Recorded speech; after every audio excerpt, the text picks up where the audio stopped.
गाय के साथ कभी नहीं करना चाहिए यह 6 काम।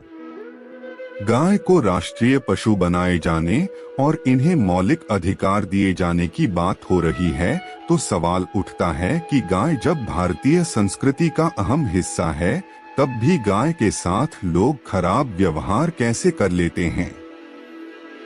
गाय दर दर भटकती रहती है।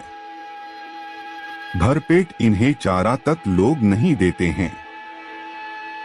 गाय जब तक दूध देती रहती है तो उनकी सेवा होती है और जैसे ही गाय दूध देना बंद कर देती है लोग इन्हें उनकी किस्मत पर छोड़ देते हैं, सड़कों पर और गलियों में भटकने के लिए।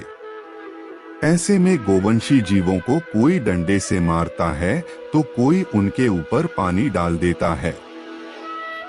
कभी वाहनों से इन्हें ठोकर लग जाती है तो कभी बीमार होकर दम तोड़ देती है। ऐसे में जरूरत इस बात को जानने की भी है कि गाय को लेकर शास्त्रों में क्या कहा गया है। गाय के साथ आपको कैसा व्यवहार करना चाहिए। ऐसा करने से पाप का भागी बनता है व्यक्ति। गाय को कभी भी मारना पीटना नहीं चाहिए। शास्त्रों में गाय को माता का दर्जा दिया गया है। गाय को मारने पीटने वाला माता को मारने पीटने वाले के समान पाप का भागी माना गया है। ऐसे लोगों को घोर नरक में वर्षों तक कष्ट भोगना पड़ता है। अगले जन्म पशु योनि में जन्म मिलता है। कथा है कि गौतम मुनि ने गलती से गाय को डंडा मार दिया था जिससे गाय की मृत्यु हो गई और इस पाप से मुक्ति के लिए इन्हें वर्षों तपस्या करनी पड़ी। श्री कृष्ण ने बैल रूप में आए वृत्रासुर का वध कर दिया था जिससे मुक्ति के लिए भगवान श्री कृष्ण को संपूर्ण तीर्थों को एक कुंड में बुलाना पड़ा और इस कुंड में स्नान से वह पाप मुक्त हो पाए थे। नरक भोगता है ऐसा व्यक्ति। जो लोग पानी पी रही गाय को भगाते हैं वह घोर पाप के भागी बनकर नरक भोगते हैं, ऐसा पुराणों में बताया गया है। जबकि जो लोग गाय के लिए प्याऊ और चारागाह बनवाते हैं वह महाभाग्यवान होते हैं। ऐसे लोग घोर पाप से मुक्त होकर स्वर्ग पा जाते हैं और बड़े ही धनवान कुल में जन्म लेकर सुख भोगते हैं। दर दर भटकता है ऐसा व्यक्ति।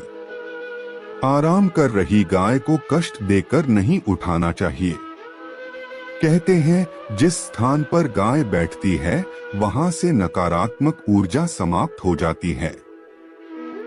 गाय के बैठने की जगह को जो लोग नियमित साफ करते हैं वह पूर्व जन्म में किए जाने अनजाने पापों से मुक्त हो जाते हैं और गोलोक में स्थान पाते हैं। गाय को डंडा मारकर उठाने, पानी डालकर उठाने से मनुष्य पाप का भागी बनता है और अगले जन्म में उसे दर दर भटकना पड़ता है। ऐसे व्यक्ति को लगता है घोर पाप। शास्त्रों में बताया गया है कि गाय का दूध उसके बछड़े के लिए होता है। गाय के बछड़े से बचा हुआ दूध ही मनुष्य को लेना चाहिए। लेकिन कुछ लोग एक बार गाय को दूह लेने के बाद फिर से बछड़े के लिए बचा हुआ दूध भी दूह लेते हैं। ऐसा करना घोर पाप कहा गया है। ऐसे दूध को दुहने वाला और ग्रहण करने वाला दोनों ही पाप के भागी बन जाते हैं। महापाप का भागी बनता है ऐसा व्यक्ति। शास्त्रों में कहा गया है कि गोवंश यानी गाय और बैल के पीठ पर नहीं बैठना चाहिए।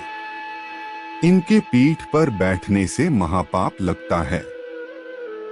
ऐसे लोगों को नरक की यातना भोगनी पड़ती है। एकमात्र महादेव के अंश के उत्पन्न नंदी ही गोवंशी हैं, जिस पर स्वयं महादेव और महादेवी सवारी करते हैं, क्योंकि नंदी ने स्वयं अपनी इच्छा से महादेव की सवारी बनना स्वीकार किया था।